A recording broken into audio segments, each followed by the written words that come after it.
So this is Garmin's newest flagship bike computer, the Edge 1050, where they're now using this crazy bright display panel, very similar to a smartphone, and you can kind of think of this as the Epic's version of their Edge 1040. So the 1040 is kind of like a Phoenix, and the 1050 is kind of like an Epic's. Now, the biggest new thing about the 1050 is that new display panel, but there's some other things they've added, like a full-on speaker, as well as a new processor and a significantly revamped interface. But they're also introducing a ton of other new features today that are coming to other Edge bike computers, with an enhanced group ride feature with in-ride challenges. There's new safety features like crowdsourced hazard reporting and an easier way to share routes. Okay, so the new Edge 1050 comes in at $699, which is $100 more than the Edge 1040 and actually $50 less than the Edge 1040 Solar, at least the current prices. So the 1050 really does sit alongside the 1040s. And I'll be definitely talking a lot about which one may be the best one for you, as well as which one that I prefer. So to quickly go over what's inside the box, so you'll get the 1050 itself, an out front mount, adapters for 25.4 and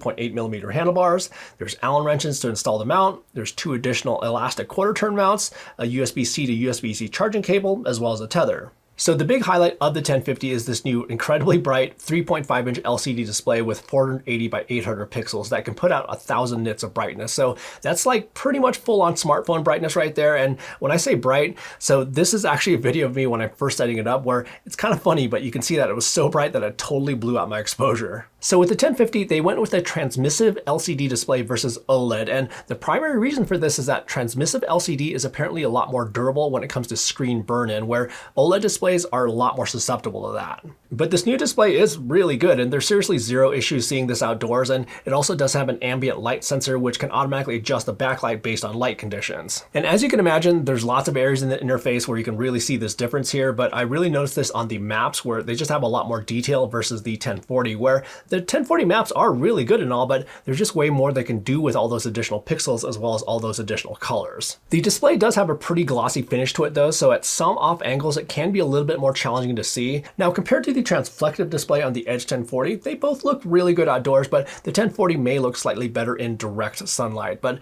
there's really not one occasion over the last 3 weeks that I've been testing it where I've actually had a complaint about this. When it comes to size and weight, so the 1050 is just a little bit bigger all around, where it's just slightly taller and also slightly thicker. And the reason for that thickness is that they just really wanted to cram as big a battery in there as possible, since that display is more power hungry. And it is also going to be a little bit heavier, so the 1040 Solar comes in at 133 grams on my scale versus the 160 grams on the Edge 1050. So to get around the 1050, it's very similar to the Edge 1040, where it has a combination of 3 physical buttons along with a touchscreen. But I'm actually a little bit bummed that they didn't mirror what they did with the Edge 840, where the 840 has a combination of both physical buttons along with a touchscreen, where I can basically choose if and when I want to use the touchscreen based on my preferences.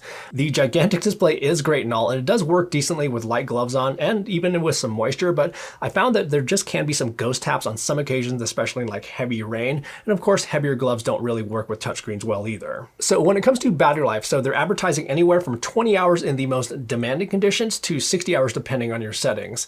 So for all my rides, I was using the highest accuracy dual frequency satellite system mode, and I was also using the auto brightness setting where brightness would adjust based on lighting conditions. So on this ride here, I was using a power meter as well as a heart rate monitor, and I was also using a route for navigation, and it got right around that 20-hour mark, and it was also super bright that day, so the display did have to work a little bit harder. And then on this ride here, same scenario with a power meter and a heart rate monitor, and again, pretty much right at that 20-hour mark. And then on this ride here, I had even more sensors paired up, so I was using a heart rate monitor, a power meter, barrier radar, as well as axis shifting. And after a 2.5-hour ride, it went from 95% to 81% remaining, but I actually wasn't using a route. So this was a little bit less than their 20-hour mark. However, I was playing around with the interface a lot, where I had it on the map screen a lot of the time, and I was also doing screen recording, so that could have had something to do with that slightly lower than 20-hour mark, at least on that ride. For all the other rides, it came pretty close though. And again, I'd probably take all those numbers that I just gave you as the worst case scenario for the 1050, but they do have battery management features where you can dial some things back to get up to that 60-hour mark. Oh, and by the way, even though I was purposely using the multi-band satellite system mode for my test,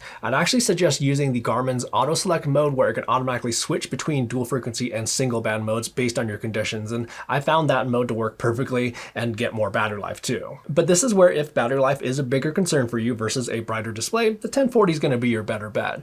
For me, 20 hours is usually fine for all the riding that I do. And again, that 20-hour mark is in the most taxing conditions. But for multi-day rides, that's where you may want to consider going with the 1040 or 1040 Solar for that matter. Oh, and then in regards to overheating, well, that last ride was a 2.5 hour ride in 95+ degree heat, and it was totally good to go, although I came back kind of cooked.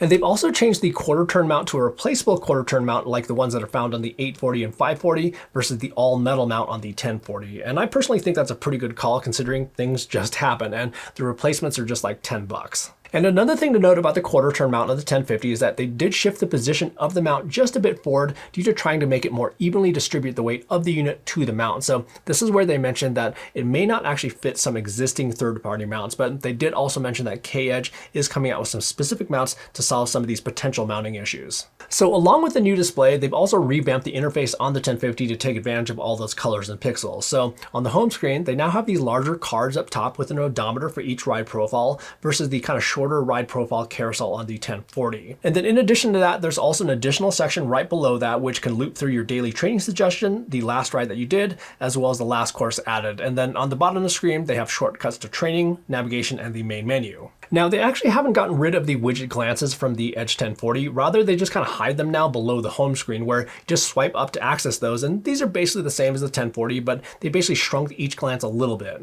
And for the most part, I do tend to like this new homepage layout, especially when it comes to the little slider from my last ride, the workout suggestions, as well as the last course that was added. And I also do like the more condensed glances, but I don't necessarily feel like it's super intuitive to know that those glances are actually below there though. In all fairness, they do have these new on-device tutorials which do guide you through how to use it, but I feel like something could be added to the interface just to let you know that you can actually swipe up there to see those glances. And they've also changed around the controls menu from the top just a little bit too, where instead of the left and right arrows, they now have these icons for different pages within the controls menu. This also is an area where it does take some getting used to because you can actually tap on these individual icons to move from one page to another. So for instance, if I tap directly to the right, it brings me to the controls menu. But if I tap over here, like all the way over, 2 icons over, it jumps to the weather widget. And they've also added some new interactive data page elements. So for instance, when Climb Pro pops up, you can now increase or decrease the size of the Climb Pro pop-up based on your preference. Like for me, on this particular climb, when I made it full screen, well, that looked really, really scary. So I kind of just shrank it down and that looked just much more pleasant. And then for data page customization, they've also reworked this quite a bit too, where these are much more interactive than before, where it's just much easier to customize the data page and get it looking just like you want it to, and you can see your changes happen in real time. And you may have already noticed too that the interface is way faster than the 1040, and this is due to a new processor that was needed for that more pixel dense display, but it is clearly a night and day difference when it comes to moving around the menus and stuff like that.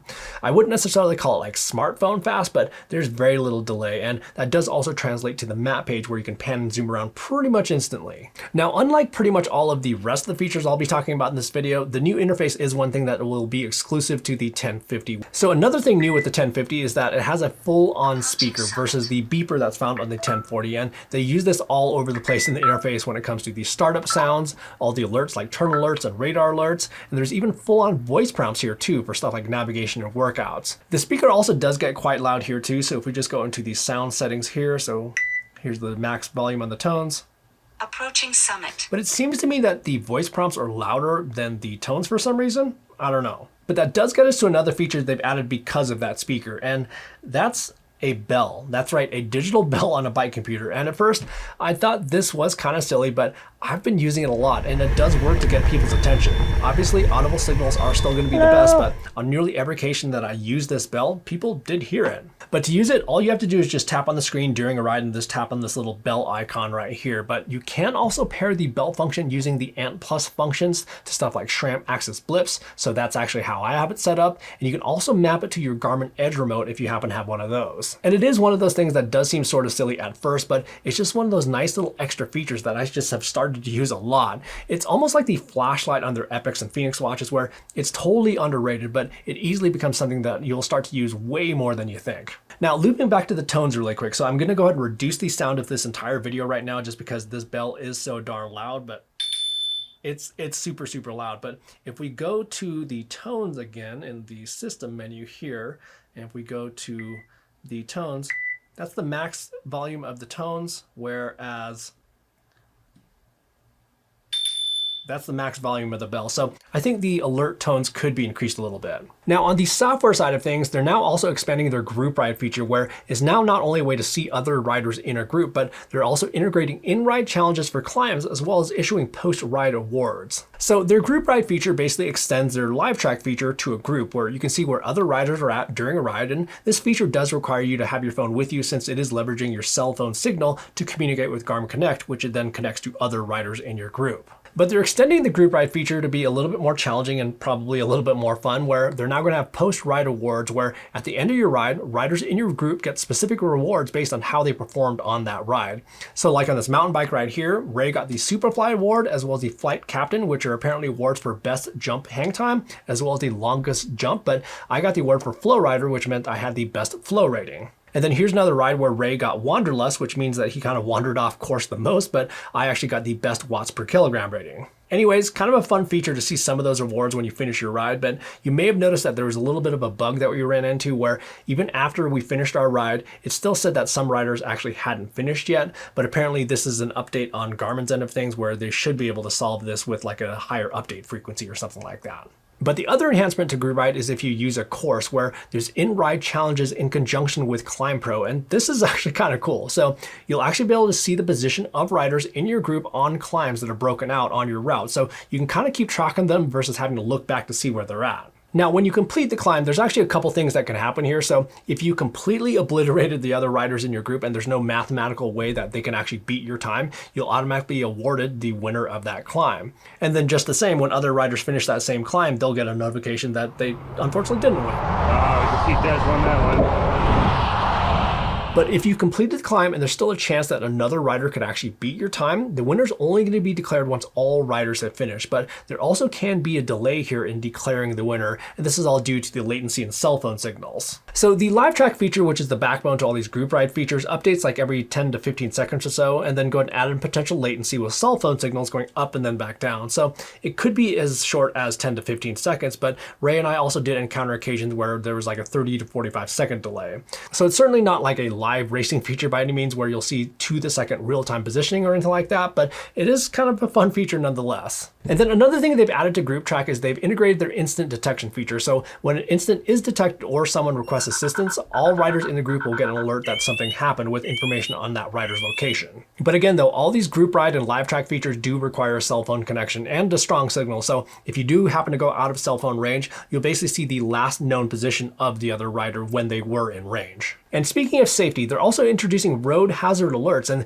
these hazards are all going to be crowdsourced from people with compatible Garmin devices. So to report a hazard, it's just basically as easy as tapping anywhere on the screen when you're riding, tapping on report hazard, and then choose the appropriate hazard type, whether that's an angry animal, a pothole, or potential other things that could be dangerous for other cyclists. And then if you happen to be close to that hazard, an alert will pop up that there's a hazard close by with a distance to that hazard. And then when you get to the hazard location, it'll actually ask you if the hazard is still there. So this is where it's not only crowdsourcing that someone did encounter a hazard, but also crowdsources if it's actually still there. As you can imagine, hazards are hopefully just temporary. So Garmin's leveraging feedback from the community to essentially confirm if the hazard still exists, or maybe it's gone, like someone maybe cleared a tree branch from the road or a pothole was actually filled in. And then based on this information, if it gets enough downvotes that's not there anymore, that's when they may eventually get removed from their hazard database.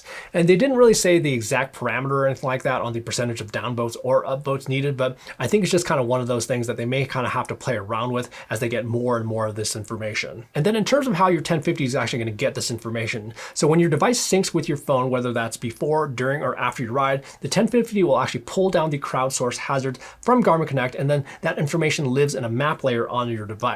But hazards also can be updated live-ish as well, where again, this kind of just depends on the quickness of your phone connection. So for instance, Ray and I tested this out by riding in front of each other at different distances, and whoever was in front would lay down a hazard, and then we kind of just see what kind of delay it would be for the next person to actually see that hazard. And it can be as quick as like 15 to 20 seconds we found, but it was usually more in like the 40 seconds to a minute range in terms of that delay. Again, it kind of depends on how quickly it updates via your phone. So although not absolutely instantaneous, device, I could see this being useful in a group ride scenario when someone was, let's say, riding ahead by a minute or so, could potentially warn riders behind them that there was actually a hazard ahead. And on the topic of group rides, there's now a new Garmin share function for routes, workouts, as well as location. So we've probably all been there on a group ride where we show up for a ride, but the route actually wasn't shared beforehand. There's a few ways to share a route, of course, like let's say Strava, where you can send the link out, but there's now a faster way to do this between compatible Garmin devices, which will be the Edge 840, the 540, the 1040, and 1050s, of course. All you have to do now is just pop into the Garmin share function, tap on share, choose a workout, location, or course, and then it just looks for compatible devices around you that can receive the route. And then on the other computer, all you have to do is just download it to your device. Simple as that. And then another new update with the 1050 is that they've now added the ability to manage maps via Wi-Fi, which definitely can come in handy if you don't have a computer around, but I still would recommend downloading maps by plugging into your computer with Garmin Express, as that will be way faster than Wi-Fi. And for storage, the 1050 has 64 gigabytes of storage, so you should be able to fit in a good amount of maps on here, but one thing to note is that the map sizes are actually getting larger and larger over time with more information contained in the map layers. So you could definitely load in numerous regions in here, but certainly not like all the worldwide maps either. And some of that new information actually could be some of these new road surface alerts. So these are actually going to occur when you, let's say, going on an asphalt road and then transitioning to gravel or something like that. So you can get some sort of warning that you're actually changing road surfaces. And they've also apparently increased the gradient responsiveness in regards to quick changes in grade. Feels like 14%, by the way, 12%. So like there, I absolutely felt the grade of the hill increase right there, and the 1050 definitely reported that. Oh, and by the way, this was a ride without using a route, so all these devices are using their automatic Climb Pro or Climber features. However, interestingly, as I reached the top and it started to flatten out, the 1050 actually was a little bit slower to react. Leveling out.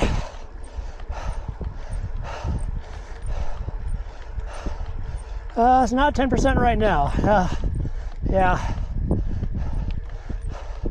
Yeah, I kind of had a 10% jump right there. It says 9% right now, but it's actually getting easier.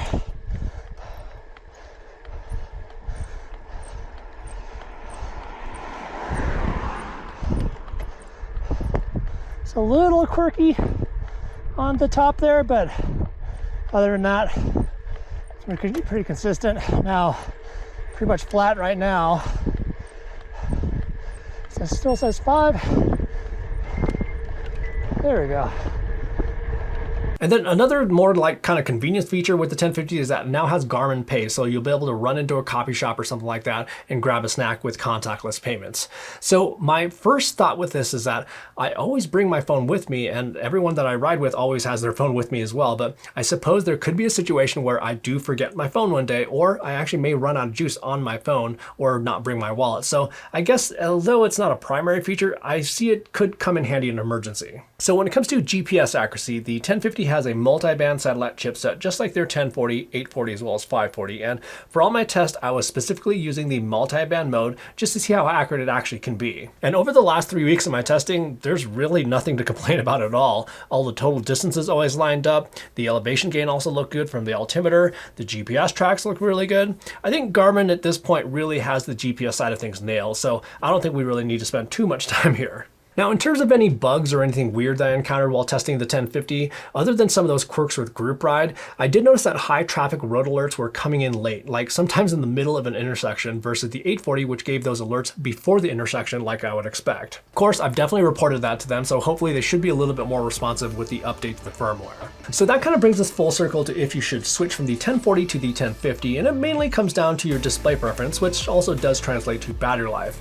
The speaker is also nice to have, and yes, I do love that bell, but the biggest thing for me that stuck out in my mind of why I'd choose the 1050 is the much faster processor, along with some of those interface enhancements. Considering that the 1040 is actually getting nearly every other new software feature though, other than the revamped interface, it's not like I can clearly say upgrade or not. There's absolutely some nice to haves with the 1050, but both of these do like 90 to 95% of the same things, which quite frankly is like nearly everything that I can think of. Anyhow, definitely let us all know what you think of the new 1050 down in the comments section down below, and if you found the information in this video useful, do me a favor and just quickly hit that like button, and also subscribe to the channel for plenty more sports tech videos that are right around the corner. In the meantime, happy riding, and we will see you in the next video.